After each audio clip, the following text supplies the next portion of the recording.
About 1,000 Black Americans have become citizens of an African country in the last decade.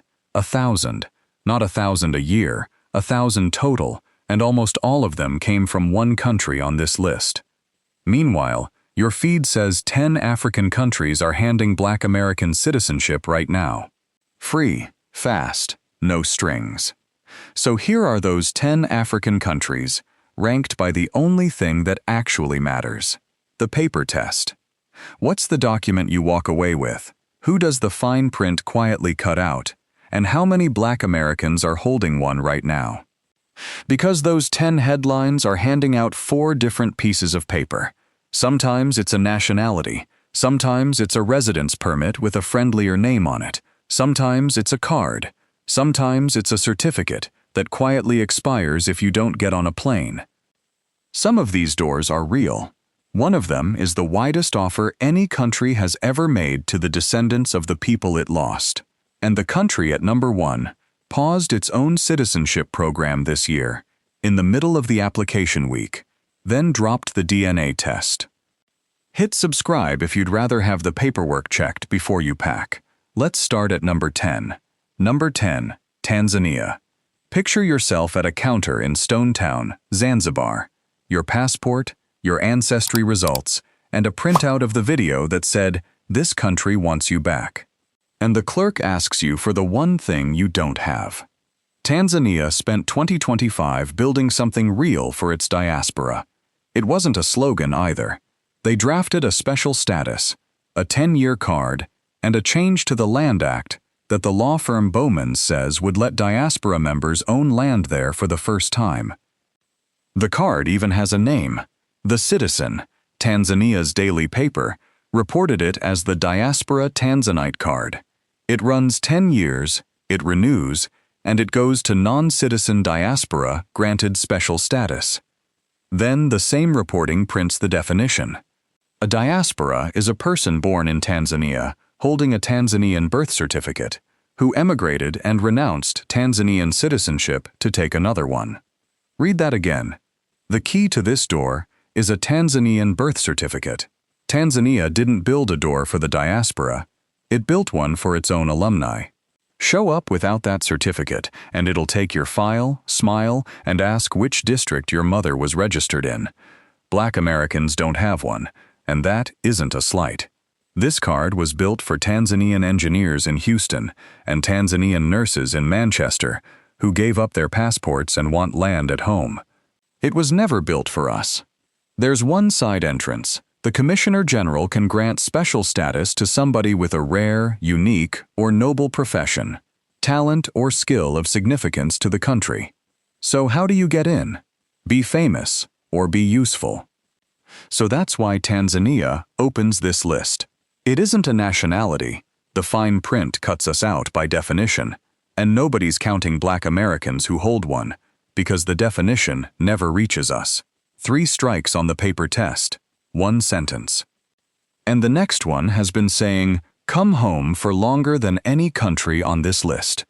Number 9, Ethiopia. Ethiopia has been extending this invitation since 1948, older than every program in this video put together, and it has never once changed the terms. In 1948, Emperor Haile Selassie set aside land at Shashamene for members of the Ethiopian World Federation. Most of the first settlers were African American. Jamaicans started arriving in the 1960s. By 2001, roughly 200 Rastafarian families were living there. 3 generations of Black people from the West putting down roots in one Ethiopian town. And here's what the country's Immigration and Citizenship Service says you get at the end of it. Ethiopian law doesn't allow dual citizenship at all. What it offers the diaspora instead is the Ethiopian Origin ID, the one everybody calls the yellow card. No entry visa, no residence permit, no work permit. You're treated as a domestic investor, which in plain terms means you can buy in like a local. Ethiopia will hand you the keys to the house and hold on to the deed. That's a genuinely good deal. It just isn't citizenship, and Ethiopia has never pretended otherwise. The listicles do the pretending. Now look at who that card was written for. The yellow card goes to foreign nationals of Ethiopian origin. Origin, specifically. And the transatlantic trade barely touched the Horn of Africa. So for most Black Americans, the ancestry that would qualify you traces somewhere else entirely, to the coast between Senegal and Angola. So most Black Americans won't qualify at all. So Ethiopia lands 9th after 78 years of holding a door open. What's on the other side is still a card. A card is not a passport. Number 8. Burkina Faso. Ask anybody who went last fall, and they'll tell you the same thing. It felt like a homecoming. Nearly 700 people of African descent, Americans, Caribbeans, and Black Europeans, landed in Ouagadougou between October 26 and November 8, 2025, on a delegation organized by the African Diaspora Development Institute. That's not a small thing. 700 people flew into a country most of their neighbors couldn't find on a map. The institute is led by Dr. Arikana Chihombori Kwao, a former African Union representative to the United States, and it runs the citizenship push with the DNA testing company African Ancestry. The receptions happen in Ouaga 2000, the district where the ministries and the embassies sit. Now let's talk about the number that matters. Burkina Faso's ordinary route to citizenship takes 10 years. Institute members are told that clock can be shortened by special dispensation, depending on how much they invest in the country. Notters. Depending on how much they invest. Nothing says welcome home like a sliding scale. That's the whole mechanism, and it's the reason this one sits where it sits. A discount priced by what you put in isn't a law, it's a relationship. And relationships change when governments do. The trackers who follow these programs for a living put Burkina Faso in the same bucket as Kenya and Uganda. All three are considering it. None of them has a reliable legal process yet. For Black Americans, that distinction is everything. You can be genuinely welcomed by a country and still have nothing to hand a border guard. So what did 700 people actually fly home with? A stamped visa, a photograph, and a place on a mailing list.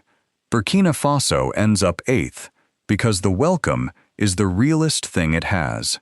A welcome doesn't scan at a border. Number 7. Rwanda. Rwanda opens the door with a clipboard already in its hand. It has a reputation for saying yes fast, and it deserves that reputation. It just isn't saying yes to what the relocation videos claim. Kigali is sold to Black Americans as the city that will hand you a passport for showing up with ambition. It's clean, safe, wired, and open for business. Move to Nyarugenge, start something, become Rwandan. The Directorate General of Immigration and Emigration granted nationality to 296 people from 30 countries in one batch, announced on November 7, 2024. Ugandans, Kenyans, Nigerians, and Burundians, yes. It also went to Americans, Britons, Indians, and Germans. That's a real passport, handed to real foreigners, at a scale most of the countries in this video haven't touched. So why isn't it higher? Because of the 3 ways in. You bring exceptional skills, talent, or substantial investment. You put in 15 consecutive years of residency. Or you were born in Rwanda to non-Rwandan parents. Then you file a birth certificate, a commitment letter, proof of your skills or your money, and a fee. The word descendant never appears in any of them. Neither does diaspora, and neither does ancestry. Rwanda isn't asking where you're from, it's asking what you brought. That's not Rwanda being cold. Rwanda runs a skills and capital immigration system, same as Canada, and it treats a retired postal worker from Detroit exactly the way Canada does. Which means it doesn't.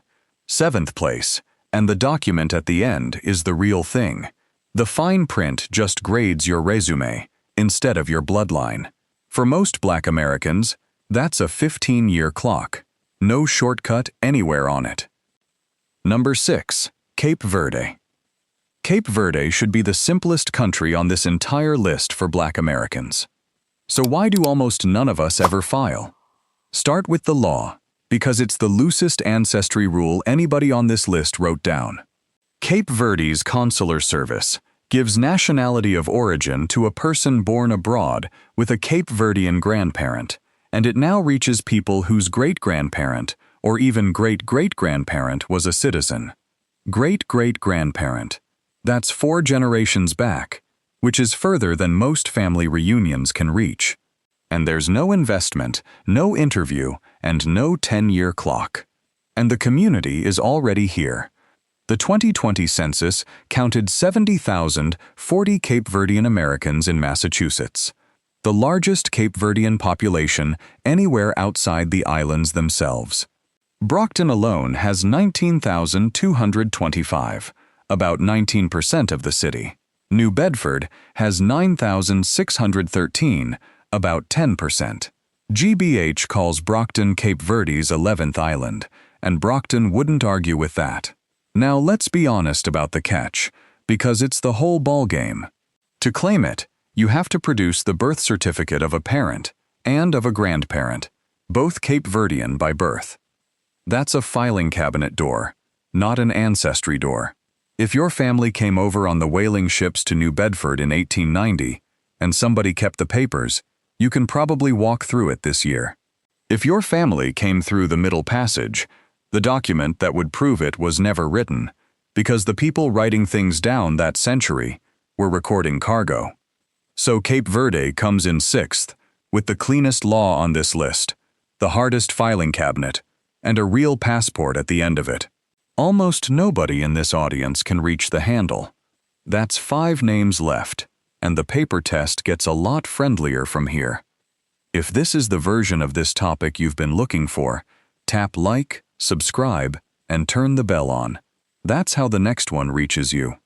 Because number 5 is the smallest door in this video, and you can watch it open in real time.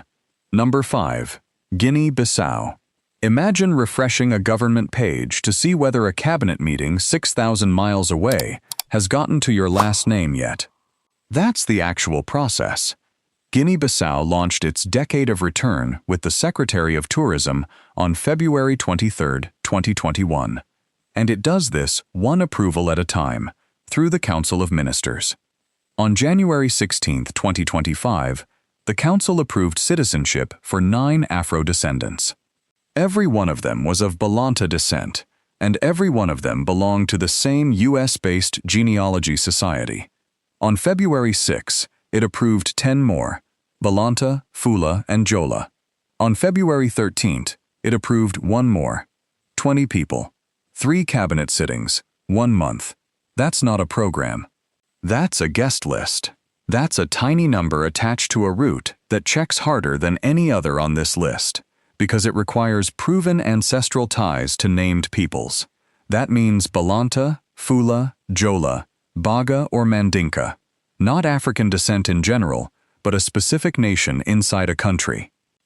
The Balanta are about 30% of Guinea-Bissau's population, concentrated up in the Omayo region around Farim. So the question this asks a Black American isn't where are your people from? It's which people, by name, and can somebody credible say so? For a lot of us, that question has no answer and never will. For the 20 who had one, this was the fastest recognition on the continent. Guinea-Bissau holds 5th as the only door on this list you can literally watch open, 1 cabinet sitting at a time. You get a real passport, no fee schedule, no investment tier. It opens for a few named peoples, nobody else. Which raises a question the next country answered 179 years ago. Number 4. Liberia. Liberia is the only country on this list whose constitution your ancestors helped write. Free African Americans and formerly enslaved people resettled from the United States declared independence from the American Colonization Society on July 26, 1847, and they drafted the founding document themselves.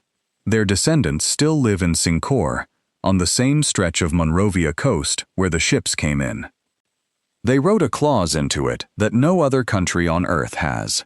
The 1986 Constitution says only persons who are Negroes or of Negro descent qualify, by birth or by naturalization, to be citizens of Liberia. Whatever you think of that language, understand what it does. Every other country in this video asks you to prove a link to one specific people. Liberia asks you to be black. That's it. And a foreign national of black African ancestry can apply for naturalization after 2 years of residence, against a general minimum of 5. 2 years. That's the shortest clock on the continent for a black American. Then you open the Liberia Immigration Service checklist. It wants good moral character, English proficiency, proof of lawful entry, a resident permit, police clearance, and a stated intent to stay. Then it wants 4 letters of recommendation from prominent Liberians. 4 letters from prominent Liberians. How many prominent Liberians do you know?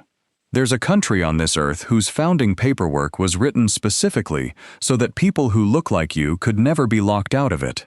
And the last step is still 4 important people who don't know you signing off on your character. That's not corruption, and it isn't hostility.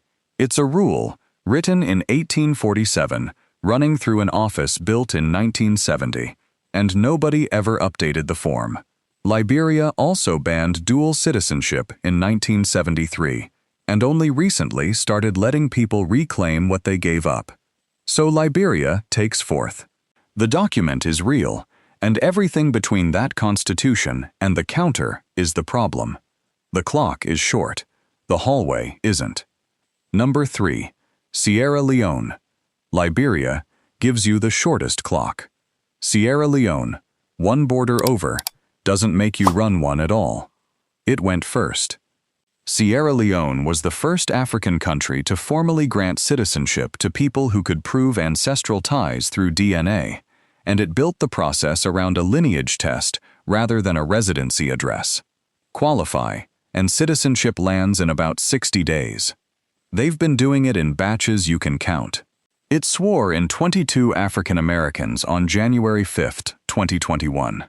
Another 59 followed on April 29 that same year, and 50 more came through in early May 2023. Around 400 people have repatriated, and roughly 250 have the citizenship in hand. 250 people is second only to Ghana on this whole list. The route asks for a matriclan or patriclan lineage test, heritage and civic education workshops you attend in person, then 2 trips. The firms that file these put the ancestry route at roughly $5,000 to $8,000 for one person, somewhere between $19,000 and $32,000 for a family of 4, and 12 to 24 months door-to-door. And then they put a price on the shortcut. Those same firms advertise a way around all of it. A heritage fast track from $100,000 with a DNA match, and a straight investment track from $140,000 with no ancestry required at all, in about 90 days. Turns out the quickest way to prove where you're from is a wire transfer. So the country that opened the first ancestral door in Africa built a second lane right beside it, and the toll on that lane is $140,000. Bunce Island sits in the river above Freetown, and nobody who left from that rock left with $140,000. 3rd place then. It went first, and it still delivers in 60 days. It loses the top spot over a second door. Most of us will never touch it. Number 2. Benin. Bring what you have. That's more or less what Benin's law says to the descendants of the people it lost. It'll take a DNA test, a genealogy file, a sworn testimony, an old civil document. Bring what you have, and we'll read it. Around 1.5 million people were shipped out of the Bight of Benin, the coast covering modern Benin, Togo, and part of Nigeria.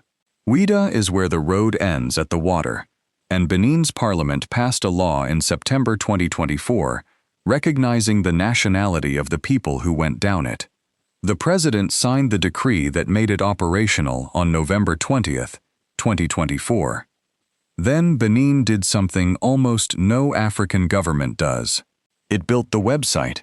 The Ministry of Justice launched My Afro Origins on July 4, 2025, in French, English, Portuguese, and Spanish. The fee is $100. A complete file gets a decision inside 3 months. That's $100 and a portal. Compare it to $140,000 and a lawyer. Then comes the clause. You have to be 18 or over, and you must not hold the citizenship of another African country. So who does that quietly cut out? A real slice of the people watching this, for a start. Black British viewers with a Nigerian passport. Caribbean viewers with a Ghanaian one. The most generous nationality law in Africa hands them nothing at all. And what lands in your inbox first isn't a passport. It's a certificate of eligibility, good for a few years, and you have to physically travel to Benin at least once inside that window to finish. Ciara picked hers up in July 2025, and the photographs were beautiful. The Ministry of Justice ran 3 certificate ceremonies on November 29 and December 27 of 2025 and January 3 of 2026. 3 ceremonies for a law written to cover tens of millions of us. Second place. Nobody has ever opened a wider door for Black Americans on paper. The fine print still cuts a slice of us out, and you still have to buy the ticket. Number 1. Ghana. Benin wrote the better law. Ghana is the one actually handing out the passports, and this year, it proved exactly how hard that is by stopping itself. So let's start with the thing almost every video on this topic gets wrong. Ghana's right of abode, created by the Immigration Act of 2000, lets a person of African descent in the diaspora live in Ghana indefinitely. The Ministry of the Interior's own page says a decision follows 6 months after the Ghana Immigration Service files its due diligence. It isn't citizenship. It has never been citizenship. The citizenship is separate, and Ghana has been granting it. It naturalized 126 people in 2019 during the year of return. It swore in 524 more at a ceremony reported on November 20, 2024. And about 150 more took the oath in Accra in March 2026, in front of Vice President Jane Nana Opoku-Agyemang, who said reconnecting Africa and her diaspora heals historical wounds. Africa News puts the total at about 1,000 new citizens over the decade. Around 1,500 African Americans have relocated there since 2019. That's the whole reason this one is number 1. 1,000 passports is more than every other country in this video combined. So why is the one country actually delivering the one that stopped? And then came the week that decided it. Ghana published its 2026 process, and the terms were rough. You got a 5-day application window, February 2 through 6, 9 in the morning to 3 in the afternoon. You needed a 2-year residence permit already in hand, DNA proof of Ghanaian descent, and police clearance from your home country and from Ghana. Then you paid 1,500 cedis to apply, and 25,000 more if you got shortlisted, roughly $136, and then $2,280, and none of it came back. Ghana was selling tickets to a room it hadn't finished building. Erieka Bennett of the Diaspora African Forum told the BBC the 1-week DNA window was impossible for most applicants. So on February 1, the Ministry of the Interior stopped the whole thing. The window never opened, and 10 days later, on February 11th, Ghana came back with the DNA requirement gone, the upfront fee gone, and vetting moved to the W.E.B. Du Bois Center in cantonments. About 3,000 applications came in. Ghana didn't stop because too few of us showed up. It stopped because too many of us did, and the process it had built couldn't carry the weight. Ghana takes number 1 for the simplest reason on this list. It's the only country here that gives you all 3, a real nationality, a door that doesn't quietly exclude you, and 1,000 people already holding the passport. And when its own paperwork started insulting us, it ate the embarrassment, not the application fees. So that's the paper test, 10 times.